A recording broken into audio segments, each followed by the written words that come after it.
Salut à toi, belle âme, et bienvenue dans le Kundalini Business Club. C'est le podcast qui fusionne stratégie entrepreneuriale et énergie subtile. Ici, on va parler business, de chakras, d'éveil et de tout ce qui touche à l'invisible. Mon nom est Émilie, je suis coach et activatrice business et énergétique. Je suis aussi fondatrice du studio Kundalini Radiance. Ensemble, on va explorer comment créer une véritable expansion dans ta vie, dans ton business et dans chaque cellule de ton corps, avec audace et parfois à contre-courant. Alors installe-toi confortablement et c'est parti.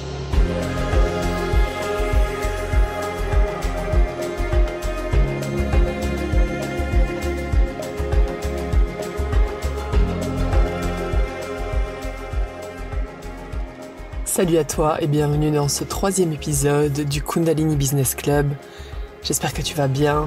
Aujourd'hui, on va parler expansion et des 5 choses qui peuvent te bloquer dans ton expansion. Et tout le monde veut toujours plus d'argent, plus de joie, plus de bonheur, de temps, de liberté, de succès. On vit dans une société de toujours plus et donc on a tendance à s'égarer et parfois même plus savoir vraiment ce qu'on recherche. On voit juste le manque, l'insatisfaction. Donc mon intention ici, c'est vraiment de partir de la gratitude, de ce que tu as aujourd'hui, de là où tu as envie d'aller, et peut-être qu'à la fin de l'épisode, tu aies certaines pistes pour transformer certaines choses dans ton quotidien. Et c'est vraiment un pas à la fois. Et une fois qu'on intègre certaines choses, ça peut commencer à aller très très rapidement, vraiment. Aujourd'hui, c'est fou. Tout à l'époque, si je repense à ma vie il y a 8 ans, avant que je devienne entrepreneur, j'avais vraiment l'impression, et je l'ai déjà partagé à plusieurs, mais que j'étais dans une petite boîte, sans vision. J'avais des rêves, j'étais excitée par certaines choses évidemment, mais je pensais que vraiment le succès, le grand succès était juste accessible aux autres. Et ça a vraiment été un pas à la fois jusqu'à ce que aujourd'hui j'arrive à manifester des choses extrêmement rapidement. Ok, c'est mon souhait évidemment pour toi. Aujourd'hui, on est vendredi et je reviens de 5 jours de formation incroyablement intense dans le Colorado. Formation énergétique, healing, c'est complètement fou. Ok, ça a été un module très très intense pour moi. Le retour a été challengeant de revenir vraiment dans le monde, dans ma réalité, du moins celle à laquelle je m'identifie actuellement. Et un certain clash, et c'est toujours des moments d'adaptation, et une première invitation que j'aurais pour toi, c'est vraiment de pas t'attacher non plus à ces moments-là, d'accord? Parce que ça passe, ça fait partie du processus. Et quand on parle d'expansion, c'est quoi? On entend ce mot partout, je veux prendre de l'expansion, je veux grandir, On parle vraiment d'expansion énergétique, ok? C'est vraiment stretcher, agrandir ta capacité à accueillir plus dans ta vie. Et je donne souvent l'exemple à mes clientes, c'est vraiment comme des marches qu'on monte. Le moment où on passe à la prochaine marche, il peut y avoir un stretch, il peut y avoir un inconfort, ça peut être difficile, il faut mettre un peu plus d'énergie. Et puis après, on arrive à un plateau. Quand on est arrivé sur la marche, on incarne un peu plus, on s'imprègne de nos nouveaux apprentissages et ça devient notre nouvelle baseline, notre normalité. Donc l'idée est vraiment de commencer à se détacher de plus en plus de nos émotions, de ce qu'on peut vivre. C'est juste notre expérience humaine. Et plus on arrive à prendre du recul, plus on arrive à pas embarquer les 2 pieds joints et faire durer cette situation pendant une éternité. Ok? Et c'est très intense sur notre corps. En passant, quand on est vraiment dans notre mental, dans nos pensées, on perd 70% de notre énergie. D'accord? Donc, plus tu vas réussir aussi à faire le vide à l'intérieur de toi, plus tu vas aller chercher plus d'énergie. Mais bon, ça, ce sera certainement un autre épisode sur la vitalité qui est ce que à peu près tout le monde recherche actuellement. Les gens sont complètement vidés. Donc, c'est sûr que ce sera important d'en parler parce que le yoga Kundalini peut définitivement nous aider là-dedans. Donc, ce que je vois chez les entrepreneurs, c'est que beaucoup de personnes viennent d'une place de manque. Ok? Viennent de... Je veux prendre de l'expansion, mais j'ai pas ça, mon quotidien est vraiment difficile, puis je suis pas contente de ça. Et donc on est vraiment dans cet état de victime, plaintif, et sincèrement c'est jamais bon. Et je vais te dire pourquoi c'est pas bon, parce qu'on avait justement fait un exercice durant ce dernier module. C'était un duo, Et une personne avait la place de thérapeute et l'autre personne avait la place de client. Et le thérapeute devait se mettre dans différents états. Donc, soit l'état de awake awareness, donc vraiment en conscience totale connecté au client, avec une distance saine aussi, évidemment. Donc, pas être complètement fusionné avec le client. Ça, c'est super important. Et donc, le client devait dire comment il se sentait. Comment est-ce qu'il sentait l'énergie, ce qui changeait à l'intérieur de lui. Et donc, le thérapeute au début est dans un état vraiment de présence totale et donc je sens l'effet dans mon corps. Puis après, elle se met dans un état où elle veut vraiment m'imposer son avis. Et là, directement, je sens un nœud dans ma gorge, d'accord? Ensuite, elle se met dans un état où elle est vraiment distante. Elle est, voilà, tu vois, tu sens qu'elle est là, mais pas vraiment là. Qu'elle a définitivement pas pris le temps de s'ancrer avant de venir en consultation avec toi. Et donc, là aussi, je sens dans mon corps qu'est-ce que ça fait, dépendamment de mon histoire. Je vais réagir aussi différemment. Et l'idée est simplement d'être dans le ressenti, vraiment dans le corps. Et ce que je veux dire par là, pourquoi je te partage ça, c'est que quand tu viens d'une place de manque, même si tu as l'impression de faire ce qu'il faut pour ne pas le montrer à tes clients, ça se sent. D'accord? Ça se sent, on sent le besoin, on sent comme quelque chose qui te tire, qui est vraiment pas agréable. Et donc là, c'était vraiment une expérience où c'est purement dans le ressenti du corps, je pouvais juste, voilà, voir directement ce que ça faisait, d'avoir quelqu'un qui m'oppresse, d'avoir quelqu'un qui est totalement présent, qui garde ses distances, d'avoir quelqu'un qui m'envoie de l'amour, tout est ressenti, d'accord? Et donc nous, on était dans un état de conscience, on faisait ça en formation, mais dans la vie de tous les jours, c'est exactement la même chose. Donc c'est vraiment important, je veux pas non plus que tu te blâmes en disant oui, je suis dans un état de manque maintenant, ah là là, qu'est-ce que je vais faire et tout. Donc non, l'idée c'est pas que tu te sentes mal. L'idée, c'est juste que tu en prennes conscience. Déjà de dire, en fait, je me rends compte que je suis dans un état de manque. Je me rends compte que j'ai toujours l'impression que je vais jamais y arriver et que ça va être difficile. Ok? Donc, la première étape, c'est vraiment de la prise de conscience. Et l'idée ultime, l'objectif ultime, c'est vraiment de commencer à bâtir ta capacité énergétique de plus en plus, ok? Pour pouvoir accueillir plus. Et tu vas voir que dans les 5 choses qui bloquent ton expansion, on va vraiment aller parler de ça, d'accord? On va aller bâtir cette capacité énergétique parce que, en fait, ton corps, ta tête veut quelque chose. Ah, j'ai envie de gagner 20 000 euros par mois. Ton corps sait qu'il est pas capable de gérer ça, d'accord? Même si t'es persuadé que, mais oui, c'est ce qu'il me faut, puis je suis prête, puis je fais tout ce qu'il faut pour, non. En fait, il y a quelque chose vraiment de beaucoup plus profond derrière ça. Donc, la première étape, comme je disais au tout début, c'est que tu veux vraiment être dans cet état de gratitude. Et là, tu vas me dire, ah, Émilie, sérieux, c'est tellement américain. Cet état de gratitude, ok, mais tu sais, ma vie aujourd'hui, ça fonctionne pas du tout comme je l'espérais. Et là, je vais t'inviter juste à respirer et te dire, ok, peut-être que t'es pas là où tu veux maintenant. Mais si tu es dans la capacité d'écouter ce podcast, c'est peut-être que tu fais déjà partie des personnes plus chanceuses dans la vie, d'accord? Peut-être que tu as un corps qui fonctionne plus ou moins bien. Moi, j'y vais vraiment quand je fais ma gratitude tous les jours. Je me dis, mais c'est fou, j'ai mes bras, j'ai mes mains, j'ai des jambes qui fonctionnent, j'ai des amis. J'ai une maison, j'ai un foyer, et je sais qu'il y en a qui ont certaines choses, qui ont pas d'autres choses, c'est ok, mais c'est quoi toutes les choses pour lesquelles tu peux être reconnaissante aujourd'hui parce que c'est la base. Tu peux pas demander d'aller chercher plus si déjà t'es pas capable d'être heureuse avec ce que t'as. D'accord? Donc, il y a vraiment, c'est vraiment important de dire, ok, voilà pourquoi je suis incroyablement reconnaissante aujourd'hui et j'aimerais avoir plus de ça. Univers, s'il te plaît, donne-moi plus. Ça, c'est ce que je demande généralement. S'il y a un truc qui se passe bien, je dis « Ok, donne-moi plus de ça. » D'accord? Même si j'ai juste passé un super beau moment avec une cliente ou avec une amie ou n'importe quoi, donne-moi plus de ça. Et ça me permet de créer des ancres dans ma journée, de me dire consciemment, c'est ça que je veux développer. Ok? Donc ça, c'est vraiment la première chose. Ok, qu'est-ce qui bloque ton expansion? La première, ce sont les limites. D'accord? C'est d'avoir des limites claires. Ce que je vois beaucoup chez les femmes, c'est vraiment des pertes, des fuites d'énergie. Je veux sauver tout le monde, je veux aider tout le monde, je suis qui pour. Si jamais je mets des limites, les gens vont plus m'aimer, les gens vont être fâchés, Il y a rien de plus sexy que des limites claires. De un, ok, mais ça je pense que j'en ai déjà parlé.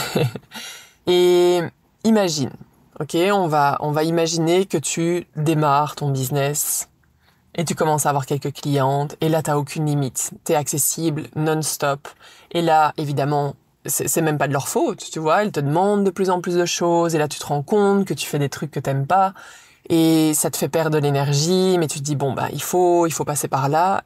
Non, il faut pas passer par là, d'accord? Imagine maintenant que tu as 1000 clientes et t'as pas posé des limites claires. Tu penses que ton corps, il va faire quoi? Ton corps, il va craquer, ok? Comme j'ai eu, au bout de 2 ans et demi d'entrepreneuriat, à un moment donné, mon corps a juste commencé à lâcher parce que je faisais juste les choses de façon très impulsive, chaotique, sans vraiment me poser la question des limites. Et encore, je pense vraiment pas être la pire. J'ai quand même toujours eu certaines limites. Donc, pose-toi la question, est-ce que tu as des limites claires? Donc, ça veut dire que oui, ton mental veut l'expansion, et c'est la même chose pour l'argent, d'accord? Il y a beaucoup de personnes qui ont très peur de recevoir plus d'argent, même si elles sont persuadées au niveau du mental qu'elles veulent plus d'argent, mais il y a une telle histoire au niveau de l'argent que c'est mal, que du coup les gens vont penser qu'on est juste égoïste, que ça crée des problèmes, il y a plein d'histoires par rapport à ça. Donc ton mental a envie de cette expansion, mais ton corps sait qu'en fait s'il y avait 100 clientes, 1000 clientes, tu pourrais juste pas le gérer, donc il essaie juste de te protéger, tout simplement. Ok? Donc, pour les limites, juste prends conscience, où est-ce que tu aimerais mettre plus de limites dans ta vie? Est-ce que tu sais, est-ce que c'est dans tes relations amoureuses? Est-ce que c'est dans les relations amicales? Est-ce que c'est dans ton travail, avec tes clientes, avec ton équipe? Ou peut-être toutes, dans toutes ces situations. D'accord? Donc commence à devenir vraiment très très clair par rapport à ça. Si tu veux éventuellement les partager, je vais lire évidemment toutes les notes de l'épisode, donc prends le temps de partager, je serais vraiment super contente d'aller te donner des pistes éventuellement, d'accord? Pour améliorer ça. Et le yoga Kundalini est absolument fantastique pour aller renforcer les limites. Ça vient renforcer vraiment tout le plexus solaire, ça vient renforcer ton aura qui est aussi un peu ton bouclier. C'est à la fois ce que tu rayonnes, mais c'est aussi ce qui te permet de te protéger, d'accord? Donc, tu veux absolument rejoindre le studio Radiance pour aller commencer à travailler sur tes limites, d'accord? La deuxième chose qui bloque ton expansion, c'est très certainement que tes standards ne sont pas assez élevés. Et je l'ai vu chez beaucoup de personnes, que ce soit des amis, des collaboratrices, ça peut être dans les relations amoureuses, des choses qu'elles autorisent dans leur vie, parce que autrement elles ont peut-être peur de pas mériter plus, elles ont peur d'être seules, elles ont peur d'être prises peut-être pour une snob, ou je ne sais pas, quelles peuvent être toutes les histoires derrière. Et donc, il y a des standards, il y a peut-être même pas vraiment de standards. Donc, pose-toi la question aujourd'hui, qu'est-ce que tu ne veux plus autoriser dans ta vie?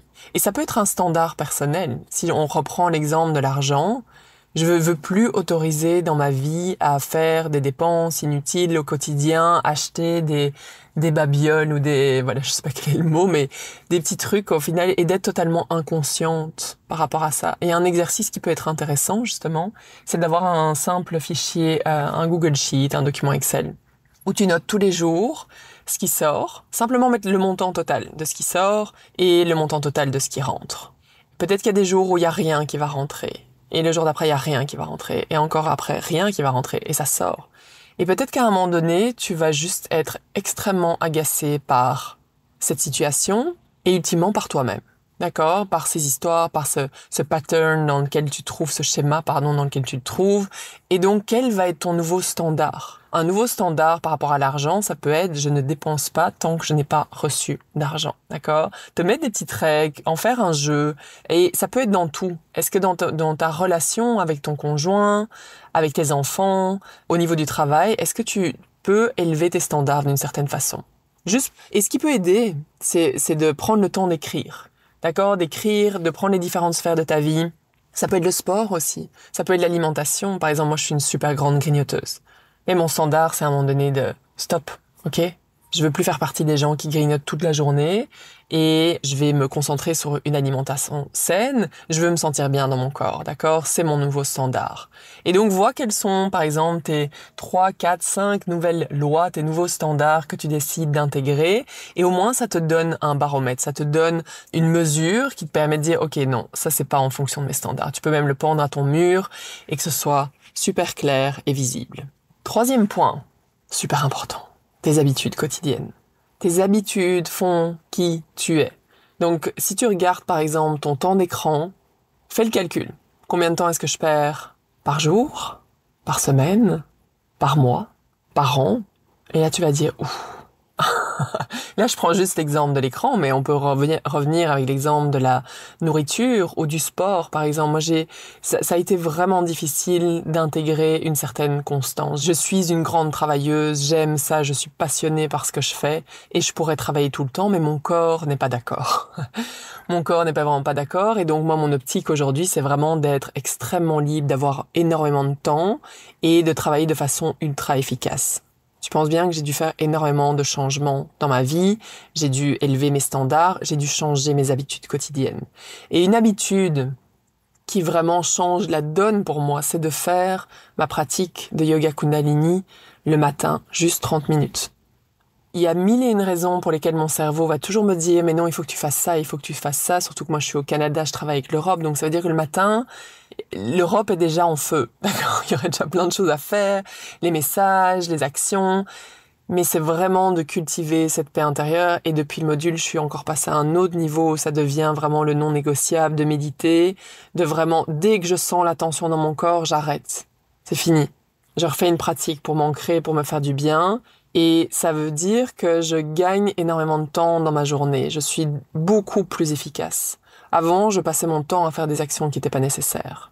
Et donc, commence à observer quelles sont tes habitudes quotidiennes. Tout. L'alimentation, les écrans, les réseaux sociaux, tes connexions avec les autres. Est-ce que tu es très solitaire ou est-ce que tu arrives à aller voir les autres? Est-ce que tu te mets ça vraiment dans ton agenda? On a besoin de connexion. On a besoin de voir les gens. Je vois des entrepreneurs qui sont derrière leur écran non-stop. Je veux dire, qu'est-ce que ça crée? Et je ferai un autre épisode là-dessus. À quel point ça, c'est lié à la peur. Vraiment à la peur de connecter avec l'autre. Donc, comment savoir quelles sont ces habitudes? Comment est-ce que tu peux commencer à changer les choses? Est-ce que tes habitudes servent ton rêve? Servent tes objectifs? Quand j'entends des entrepreneurs qui me disent pour une formation ou pour d'autres choses, pour les pratiques de yoga Kundalini, qui disent j'ai pas le temps, tout le monde a le temps. C'est juste que tu le priorises pas. Tu le priorises pas. Donc, comment savoir dans ton agenda, est-ce que ça reflète vraiment là où j'ai envie d'aller? Et ça, c'est vraiment, vraiment essentiel de commencer à faire des changements par rapport à ça. 4e point, ton entourage. Ton entourage, mon Dieu, c'est tellement important.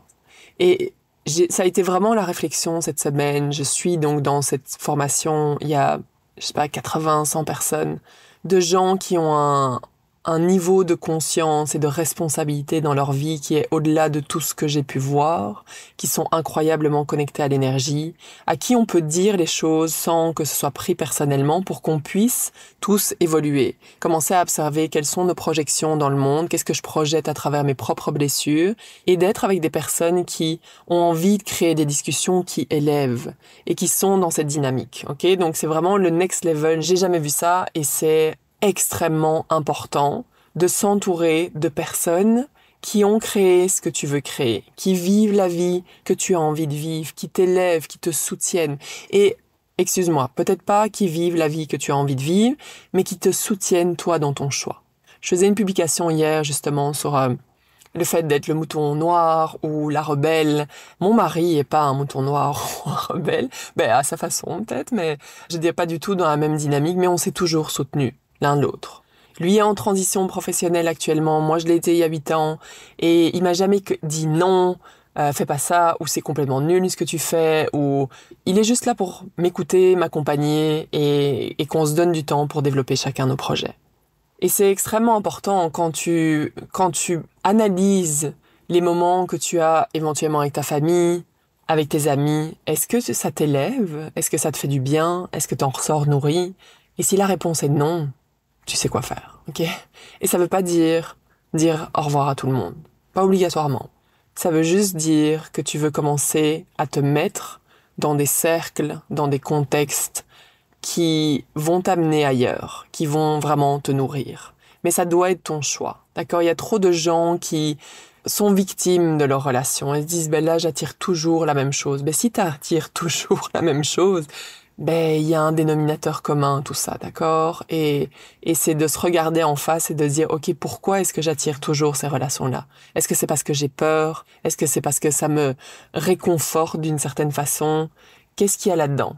Et je veux juste te dire, si jamais t'es dans une vie amoureuse qui est challengeante actuellement, que t'as l'impression que tu veux prendre de l'expansion et que ta partenaire est pas dans cette dynamique-là, le travail que tu vas faire sur toi va avoir un impact sur toutes les personnes de ton entourage. Et je l'ai vraiment appris en 8 ans. Au début, j'ai beaucoup voulu convaincre les gens et j'étais frustrée. Et je me dis, mais moi, je fais tout ça et lui, il fait pas ça. Et on s'entend que ça sert absolument à rien, d'accord? Ça mène absolument nulle part, à part nourrir la frustration. Et donc, j'ai vraiment compris que plus j'allais faire le travail sur moi-même, plus on allait en discuter. Et même dans les non-dits, juste dans l'énergétique, ça se ressent et je vois les changements, d'accord? Donc, aie confiance que le changement se passe, même si l'autre personne ne fait pas le même travail, d'accord? Soit la personne a envie d'évoluer aussi, et ça l'intéresse d'une certaine façon, peut-être différemment que toi. On n'a pas la vérité, il y a personne qui a la vérité. Mais peut-être que elle voudra pas évoluer. Et dans ce cas-là, ce sera différent, d'accord? Mais il faut donner une chance à chaque personne et surtout pas essayer de convaincre qui que ce soit, c'est vraiment important. Et le 5e point, dernier point, qui bloque ton expansion, c'est ce satané syndrome de l'imposteur. Qui bloque, qui te fige dans tes peurs, et je suis qui pour faire ce que je fais, et tout le monde est meilleur que moi. Ah. Est-ce que tu peux juste te souvenir que tout le monde a démarré à un moment donné?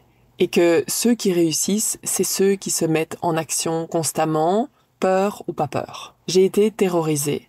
Je me suis tapé des bides énormes. Je me suis sentie seule. J'ai fait 1000 erreurs, ok?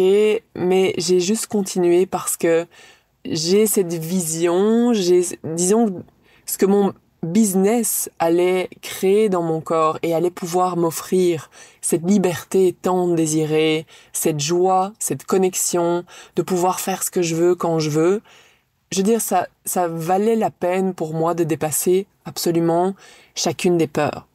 Et je peux te promettre que ce qui m'a permis de passer à travers les différentes peurs, c'est de connecter avec les autres, de commencer à poser des questions, de commencer à oser dire « j'ai vraiment envie de faire ça ». Est-ce que tu serais d'accord, juste qu'on en discute, que je te pose 2-3 questions, c'est quoi tes rêves, c'est quoi tes envies, comment est-ce que tu penses que je pourrais te servir, sans pour autant que tu vendes quoi que ce soit, c'est vraiment pas ça l'idée, mais vraiment de commencer à ouvrir des discussions qui vont te nourrir et qui vont commencer à te donner des informations, et ces informations-là vont t'aider à commencer à communiquer, à faire tes offres, mais il n'y a pas de secret. Tout le monde passe par le syndrome de l'imposteur. Et la seule chose qui va t'aider, c'est bien sûr continuer à te former, mais engage-toi à mettre en pratique ce que tu apprends. Donc ça veut dire que moi, quand j'écoute un podcast aujourd'hui, quand je lis un livre, quand je suis une formation, je mets directement en pratique ce que j'ai appris. Il y a pas de temps, je vais pas le mettre en pratique dans 3 mois, sauf si évidemment j'ai besoin d'intégrer, bien sûr, mais je vais directement mettre en pratique beaucoup de choses pour que ce soit plus juste de l'ordre du mental et que ça me fasse pas juste perdre de l'énergie. Hier, je faisais un appel de groupe de coaching et donc je demandais à la fin, ok, les filles, c'est quoi chacune vos objectifs? Et les objectifs sont à chaque fois extrêmement flous. Ah, je vais créer des documents, je vais faire 1 ou 2 appels avec telle personne. Mais souvenez-vous que ce qui va vous donner confiance, c'est de mettre votre service, votre produit dans les mains des gens. C'est ce que vous faites. Vous êtes entrepreneur. C'est vraiment important de se rappeler ça, d'accord? D'être dans cette posture. Je fais ce que je fais pour une raison. C'est parce que je pense que ça va changer la vie des gens. Mais si je reste bloqué dans mes peurs et dans mon syndrome d'imposteur, ça va pas fonctionner, d'accord? Je vais pas changer la vie des gens. Il se passera absolument rien du tout. Et ce que je te souhaite, c'est vraiment de faire un pas à la fois. Comment est-ce que chaque jour, tu peux faire 2% un peu plus? D'accord? C'est pas très français ce que je dis, mais tu vois ce que je veux dire. D'ailleurs, parenthèse, hier, j'ai décidé d'utiliser le mois de décembre, donc ces 31 derniers jours de l'année, pour chaque jour améliorer, clarifier, simplifier mon business. Ça peut être une montagne qu'il y a devant toi, d'accord? T'as l'impression qu'il y a 10 000 choses à changer. Et mon invitation pour toi, c'est vraiment de dire, ok, pendant les derniers jours de l'année, qu'est-ce que j'ai vraiment envie d'améliorer? Qu'est-ce que j'ai vraiment envie de changer? Qu'est-ce qui m'amènerait vraiment en avant? Et juste de faire un pas chaque jour. Et c'est là que tu vas voir des grands changements et c'est là que tu vas démarrer l'année de façon absolument flamboyante et zen, d'accord? Avec un plan. Donc si tu veux partager ça dans les commentaires, écris-le, évidemment. Dis-moi comment ça résonne. J'ai besoin de te lire, partage aussi dans ta story, fais connaître ce podcast si tu penses que ça peut aider des gens, fais-le connaître, partage ce qui t'a parlé dans l'épisode et va évidemment aimer cet épisode de podcast. On se voit très vite pour le prochain épisode. Satnam, salut!